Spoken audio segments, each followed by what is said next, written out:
بيبتدي الفيلم في أجازة الصيف مع واحدة اسمها سارة، شغاله في محل للحوم بتاع أبوها، وبتبقى واقفة بتبص على مجموعة شباب وبنات بيكونوا أصحابها في المدرسة. لكن بتيجي بنت منهم اسمها ميجا، وبتبص لها وبتتنمر عليها، وبتتفق مع أصحابها إنهم يروحوا الحفلة في الشلالات، واتفقوا إنهم يتجمعوا عند حمام السباحة، واتنين منهم دخلوا المحل، وأبو سارة قالهم انتم أكيد هتكونوا في الحفلة، ولما بيسأل سارة هتبقي معاهم ولا لا، وردت عليه وقالت له أنا لازم أذاكر. لكن بعد ما بيمشوا بتدخل على الانستجرام وبتلاقي البنتين، واحدة منهم صورت سارة وأمها وأبوها وهم واقفين في المحل ونزلتها على الصفحة، وكانت بتتنمر عليهم، وصباعها بيجي على اللايك بالغلط، واتعصبت جدا. وفي الغدا ومامتها بتكلمها، لكن سارة كانت زعلانة من اللي حصل ومش بترد عليها، وإمها طلبت من أبوها ياخدها معاه وهو بيصطاد، لكن مش بترضى، وبتبقى قاعدة تتفرج على الاستوريهات بتاعت أصحابها. وثاني يوم لما بيكون الكل نايم بتطلع عند النهر اللي أصحابها كانوا فيه، وبيكون فاضي، وكانت رايحة تنزل المياه، لكن بتلاقي راجل كان غاطس وبتطلع فجأة. وكمان البنات أصحابها بيوصلوا وبيقعدوا يتنمروا عليها وعلى الراجل اللي في المياه، وكانوا بيقولوا ده صاحبك الجديد، وبيتنمروا عليهم هما الاتنين. والراجل وسارة كانوا ساكتين، لكن بتنزل في المياه وبتكون زعلانة من اللي سمعاه في الوقت ده.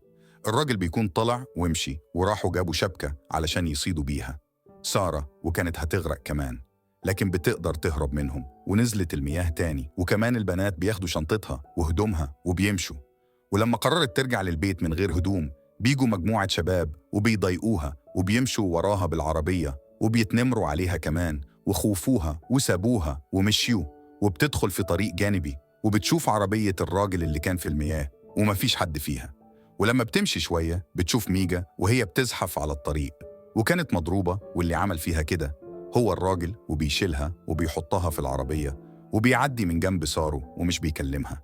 لكن من الأزاز الخلفي بتظهر ميجا وبتطلب مساعدة سارة، لكن الراجل بيرمي الفستان بتاع سارة وبتشاور له عشان يمشي، وميجا بتصرخ علشان تساعدها، وبترجع للبيت وهي مرعوبة، وبتفتح النت وبتشوف التعليقات على الصورة بتاعتها وهي في المحل وبتعيط. ولما بتروح سوبر ماركت عشان تشتري حاجة، الراجل الغريب ده بيكون موجود وبيكون بيراقبها، وبتقلع صورة كانت لابساها وبترميها، والراجل ده بيوطي وبياخدها. ولما بتخرج الناس بيتكلموا عن حاجة حصلت عند المسبح، أمها بتيجي وبتطلب منها تيجي معاها يشوفوا إيه اللي حصل، وبتكون مش عايزة تروح. واللي حصل بيكون إنهم لقوا المنقذ بتاع المسبح ميت في المياه، والبنت اللي شغالة هناك مفقودة، والناس اللي هناك قالوا إنهم شافوا سارة راجعة من هناك الصبح. وفي الوقت ده بيسألها الضابط، لكنها بتنكر إنها كانت موجودة. لكن أمها قالت لها أمال كنت فين؟ قالت لها أنا كنت عند النهر ومروحتش هناك علشان البنات بيتنمروا عليا، وقعدت تعيط. والضابط طلب منها تاخدها على البيت. وهم راجعين الراجل الغريب بيكون ماشي وراهم، وبالليل بيظهر القاتل المتسلسل وبيخلص على واحدة من أهل القرية اللي اتنمرت على سارة.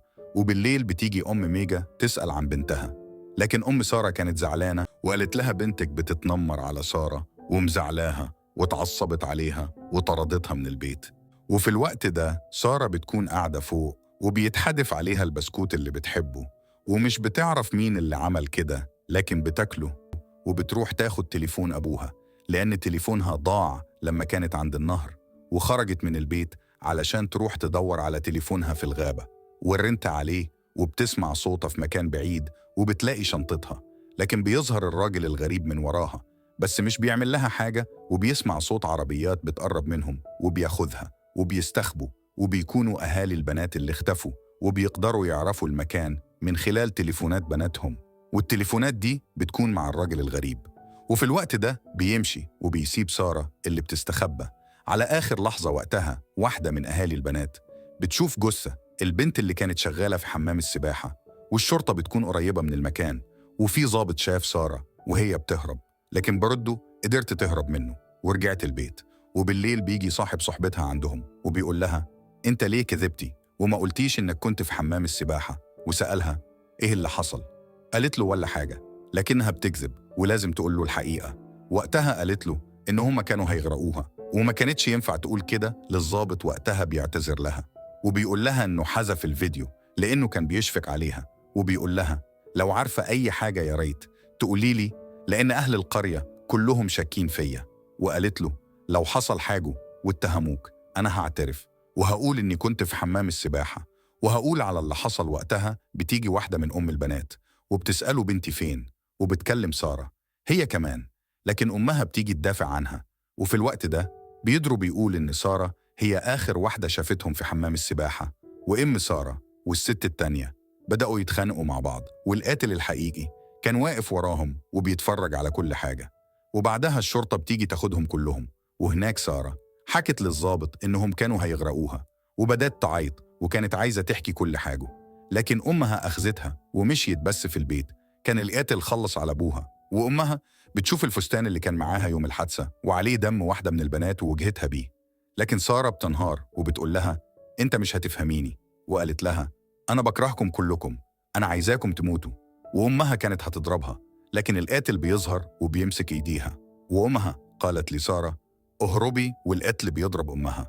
وبعدها خد سارة ومشي، والأم بتكون لسه عايشة. وبره في الشارع في شباب شافوها وتنمروا عليها، والقاتل ركب العربية وركبها ورجع عليهم وكان هيخبطهم، لكنهم قدروا يهربوا من السور. وفي الطريق عملوا حادثة، وانزل وشالها ووداها مكان غريب وهي مغمي عليها، وبدأ يعالجها.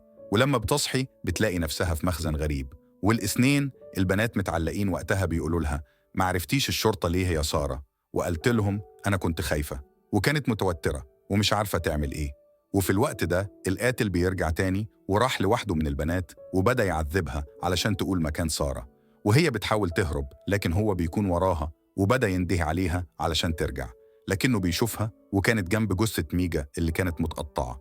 لكن لما أقرب منها قعد يهديها وقال لها مين قالك إني هقتلك؟ وقال لها أنا وإنت هنمشي من هنا، بس لازم قبل ما نمشي تنتقمي من أصحابك ومسكها سكينه وخليها تقرب من واحدة من البنات.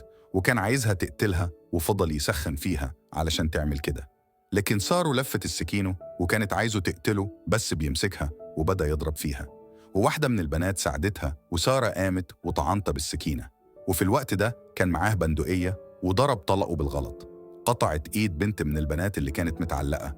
وسارة قامت على القاتل وعضتها من رقبته وبدأت تاكل فيه، وفعلا بتقدر تقتله، لكنها بتزعل عليه في النهاية. وبعد فترة مسكت البندقية وضربت طلقة على الحبال علشان تفك البنات وتنقذهم، وطلعت على الطريق وقابلت صديقهم مرة ثانية وخدها على الموتوسيكل وروحها. وبينتهي الفيلم.